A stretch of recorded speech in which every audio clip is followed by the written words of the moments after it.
32 male, work in commercial real estate, specifically in high-stakes acquisitions. It's a field where your reputation is your currency, and if you can't hold your own in a room full of sharks, you're just chum. My wife, who I'll call Maya, works in high-end event planning.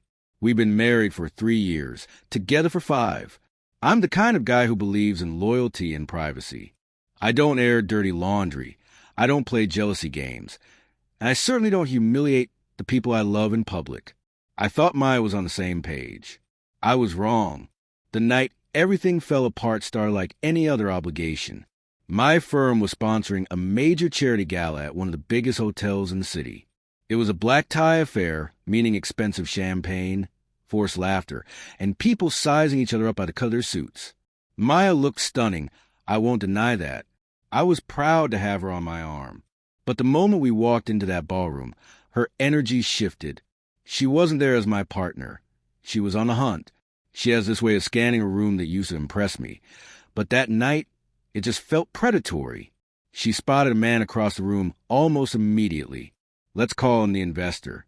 He's well known in the city, not for his business skills, but for his massive inheritance and his habit of dating women half his age. He's the type of guy who thinks buying a table at a gala that makes him a philanthropist. I need to go say hi, Maya said, practically dragging me across the marble floor. The interaction that followed was nauseating. She laughed way too hard at his terrible jokes. She touched his arm repeatedly, not just a polite tap, but a lingering hand on his bicep. I stood there like a prop, holding her clutch while she practically draped herself over this guy. I tried to interject, to introduce myself, but she cut me off twice. "Oh, hold on," she said, pulling out her phone. "Let me give you my personal line. We should definitely coordinate on that venue idea." She didn't hand him a business card. She didn't offer her work email. She unlocked her phone and typed her personal cell number directly into his device while making intense, unwavering eye contact. Then she winked. I stood there, freezing. The disrespect was loud. It wasn't just flirting. It was a performance, and I was the unwilling audience. In the Uber on the way home, the silence was heavy enough to crush a lung. I finally broke it. "You gave him your personal number? Right in front of me?" She looked up from her phone, scrolling through Instagram, looking bored. So, you were flirting with him. You barely introduced me. You acted like I was your assistant." She let out a sharp, incredulous laugh. "You're seriously upset I gave my number to that guy? It's just networking. God, you are so insecure sometimes. It's embarrassing. Networking is exchanging emails." I shot back, keeping my voice low so the driver wouldn't hear. "Flirting is touching his bicep and giving him your personal cell." She rolled her eyes, a gesture so dismissive it made my blood boil. "He has connections. I need connections. Stop trying to control my career just because you're jealous. It's pathetic." She turned away, effectively dismissing me. I sat there, watching the city lights blur past. I didn't yell. I didn't scream. Something inside me just clicked off. That emotional tether I had to her, the need to please her, the fear of upsetting her, snapped. It was like a switch flipped in the breaker box of my brain. "You're right," I said calmly. She didn't even look at me. Finally, "I'm being silly," I added. "Networking is important. We should both be doing more of it." She smirked at her reflection in the window. "Glad you came to your senses." The next morning, the dynamic in the house was cold. She acted like she had won a great victory, and I was a defeated puppy who had learned his place. She went out for a brunch with the girls, which I strongly suspected was a lie, because I saw a text pop up on our shared iPad from a number I didn't recognize. Last night was fun. Brunch? I didn't confront her. Not yet. Confrontation without leverage is just noise. Instead, I picked up my phone. There's a woman in my industry. Let's call her Sarah. She's about my age, incredibly sharp, successful, and beautiful in an intimidating way. She's a VP at a rival firm. Maya hates her, absolutely despises her. Why?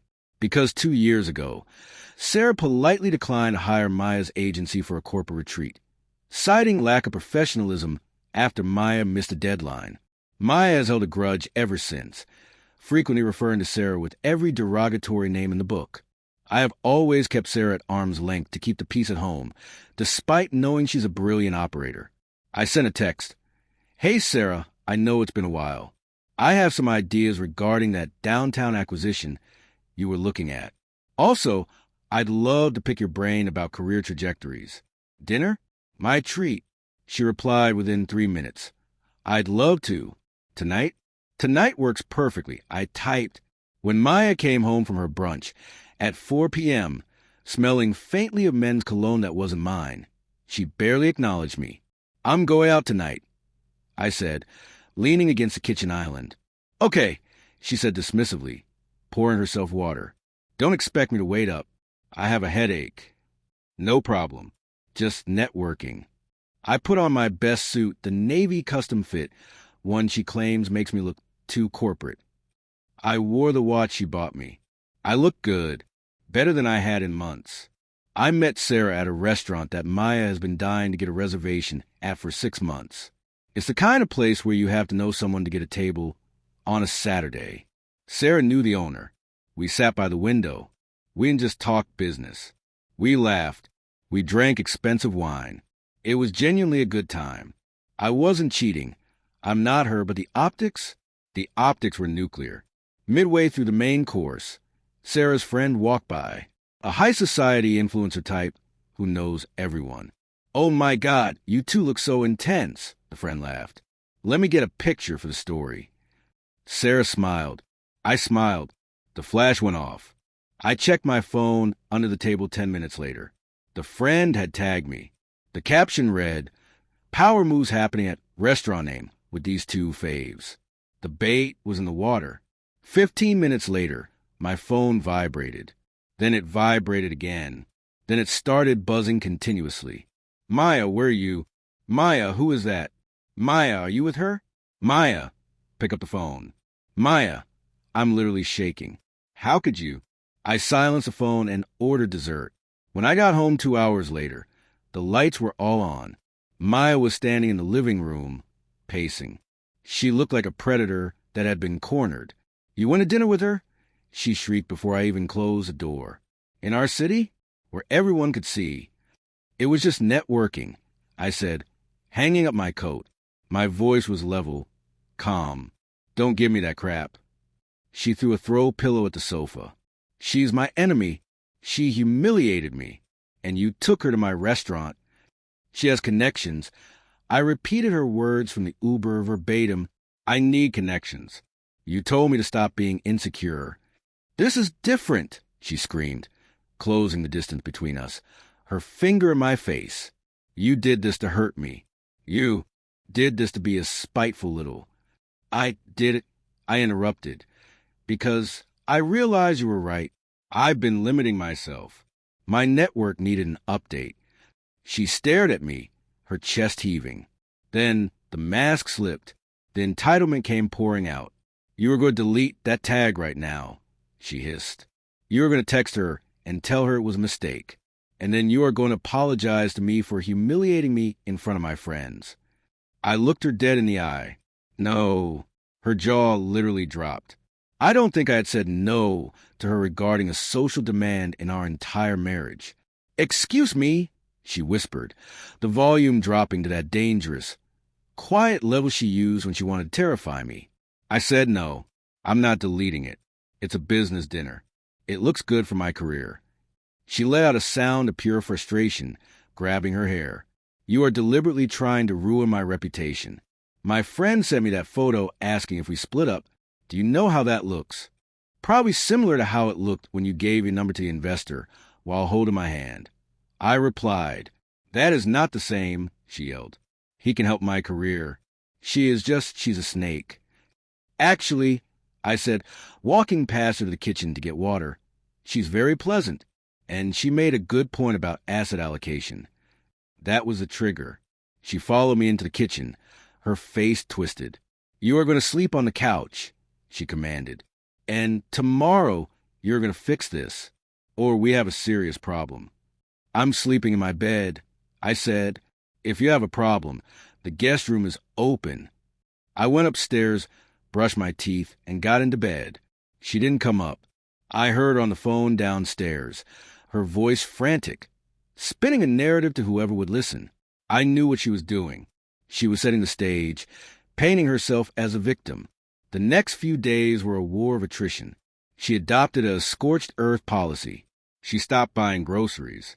She accidentally shrank my favorite cashmere sweater in the wash. She started coming home at 2 a.m., loudly stumbling in, making sure I knew she was out. She thought she was punishing me. She didn't realize she was just giving me ammunition. I contacted a lawyer. Let's call him Mike. Mike is known as the Shark for a reason. I need to know my exposure. I told him. We have a house, 2 cars, and investments. I bought the house before the marriage. Did you put her name on the deed? Mike asked. No, I kept it in my name. I paid the mortgage from a separate account I had before we met. We have a joint account for groceries and utilities, but the house is clean. Good. That's separate property. But if you use marital funds to pay down the principal or do renovations, she might have a claim on the appreciation. We need to lock down your financials and start documenting everything. If she's volatile, we need proof.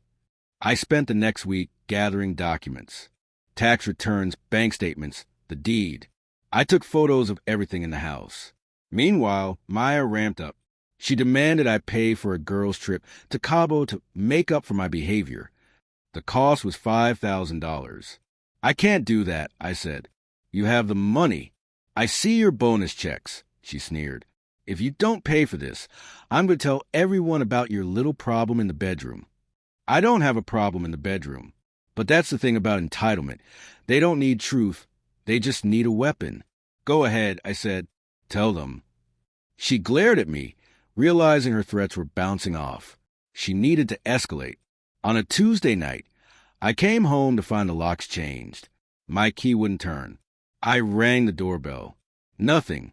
I could see her silhouette in the window. She was watching. I didn't panic. I didn't try to kick the door down. I pulled out my phone and called a locksmith, since the house is solely in my name and my ID matches the address. He opened it in 10 minutes. I walked inside. She was sitting on the couch, sipping wine, looking smug. That look vanished when I walked in. Get out, she screamed. I don't feel safe with you here.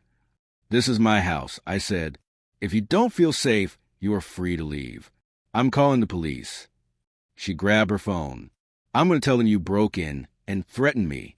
I'll get a restraining order, and then you can't come back. This was the moment, the point of no return. Go ahead, I said, pointing to the ceiling corner of the living room. But you might want to explain to them why you're filing a false report when the Nest camera has been recording audio and video for the last 10 minutes. She froze. She looked at the camera. I had installed it recently for security, knowing this day might come, then back at me. Her face went pale. You recorded me? It's a security camera. It records everything, including you admitting you're going to lie to the police. False reporting is a crime. Maya, do you really want to go down that road? She lowered the phone. The entitlement cracked, revealing the panic underneath. But she wasn't done. Entitled people never fold that easily. They just get dirtier. Fine, she spat. You want to play legal? I'll take half. I'll take half the house, half your 401k, and I'll get alimony until I'm gray. My lawyer says since I supported your career emotionally, I'm entitled to it. You have a lawyer? Since Monday, she smirked, and he says you're screwed. We'll see. The next morning, I received a notification from our joint bank account. Withdrawal, $18,000. She had drained it, every cent of our liquid savings, intended for taxes and emergency repairs. I called the bank immediately. I didn't authorize this. It's a joint account, sir. She has full access. I hung up. I wasn't angry. I was focused. I called Mike. She drained the joint, I said. Perfect, Mike replied. In our state, that's dissipation of marital assets.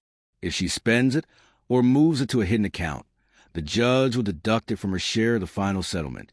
It makes her look unstable and malicious. Did you file the petition? File it, I said. I went to work, but I couldn't focus. Around noon, my phone buzzed. It was Sarah. Sarah, hey, are you free for lunch? I have something interesting to show you. It concerns your wife. My stomach dropped. I'll be there in 20. I met Sarah at a coffee shop. She looked serious. She slid her iPad across the table. It was an email chain. My agency is hiring a new director of events, Sarah explained. We've been interviewing quietly. Look who applied. I looked at the name. It was Maya. Okay, I said. She's looking for a job. Keep reading, Sarah said. I scrolled down. In the cover letter, Maya had written, I can bring a wealth of proprietary client data from my husband's firm, my firm name, as I have access to his contacts and upcoming acquisition lists. This would be a major asset to your team. I felt the blood drain from my face. She wasn't just divorcing me. She was trying to sell my company's confidential data that, if leaked, could get me fired and sued into oblivion to get a job. She doesn't actually have the data, does she? Sarah asked. She has my passwords. I realized I logged in on her laptop once when my battery died. This is corporate espionage, Sarah said quietly. If I send this to your company's legal team, she goes to jail, or at least gets sued for everything she will ever own. It's theft of trade secrets. I looked at Sarah. Why are you showing me this? Because she smiled a sharp, confident grin that I finally appreciated. I thought you might want to handle it first, and because I really didn't like how she treated you at that gala. I took a screenshot of the email. Thank you, I said. I know exactly what to do. I drove home with a singular focus. The sadness was gone. The nostalgia was gone. Now, it was just about survival and justice. I walked into the house.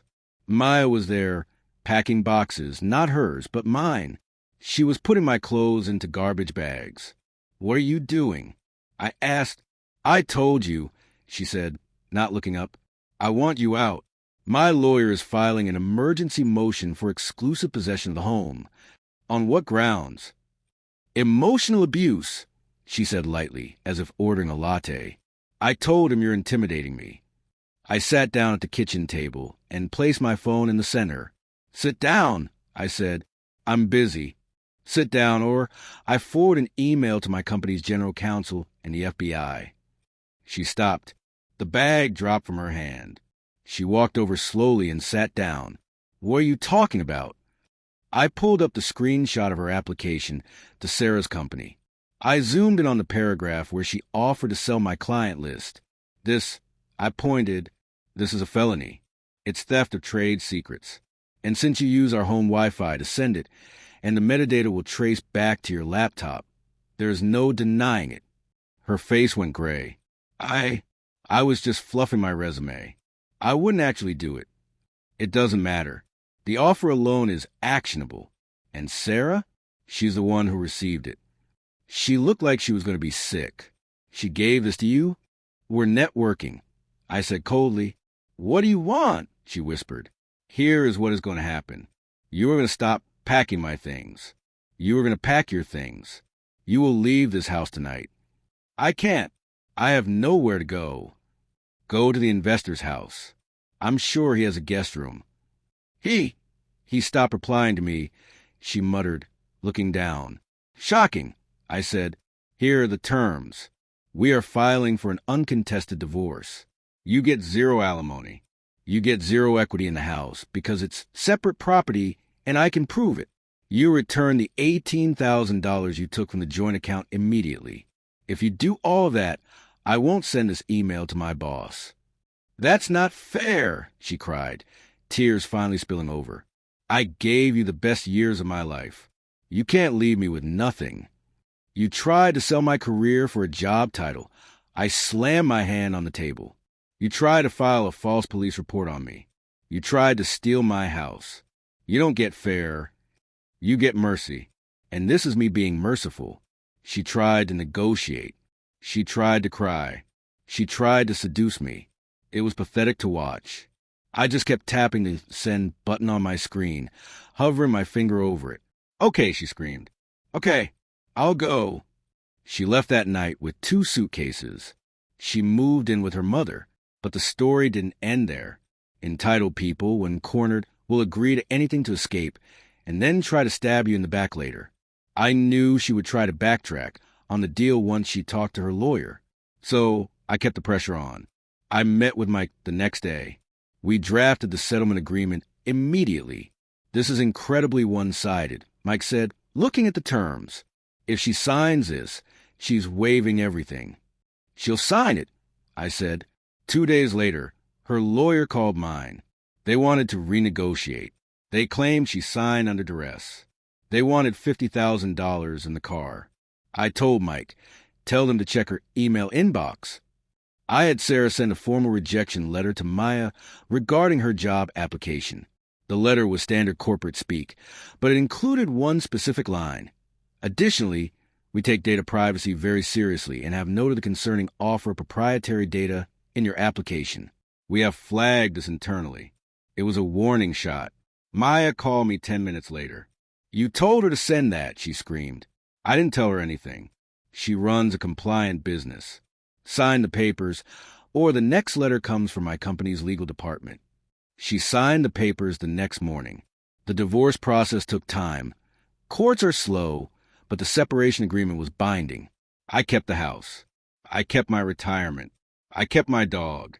She got her car and the debt from the credit cards she had maxed out in her own name. But I promised you a satisfying revenge, didn't I? The legal win was survival. The revenge was poetic. Remember the networking event where this all started? The annual industry gala was coming up again. It had been about 8 months since the separation. I was invited. Maya, now working a much lower level job because word gets around in her industry when you try to sell secrets, managed to get a ticket. She was desperate to climb back up the social ladder. I walked in. I looked great. I had hit the gym, focused on my work, and my network was stronger than ever. I saw her across the room. She looked tired. She was trying to talk to a group of executives, but they were giving her the cold shoulder. She saw me and started walking over, a look of hesitation on her face. I could see her gearing up to say something. Maybe an apology, maybe a plea to get back together. Then, Sarah walked up to me. "Ready to go?" she asked, linking her arm through mine. Ready, I smiled. We weren't just networking anymore. We had been seeing each other for a few months. It started as strategy and turned into genuine respect and chemistry. Maya stopped dead in her tracks. She watched as Sarah, the woman she hated most in the world, the woman whose job she wanted, adjusted my tie and whispered something that made me laugh. The look on Maya's face was a mixture of shock, jealousy, and absolute defeat. She realized that by trying to network up, she had traded a diamond for a handful of gravel. She turned around and walked out of the gala. I never saw her again. It's been a year now. Life is quiet, but it's real. I learned a brutal lesson about trust and entitlement. Maya viewed people as rungs on a ladder. She viewed me as a safety net, something to step on while she reached for something better. She thought networking meant flirting and manipulation. She didn't understand that real networking is about value, respect, and leverage. I used to think being the nice guy meant absorbing disrespect to keep the peace. I realized that's not kindness. It's cowardice. When I finally stood up, when I finally used the same ruthless tactics she tried to use on me, the dynamic shifted instantly.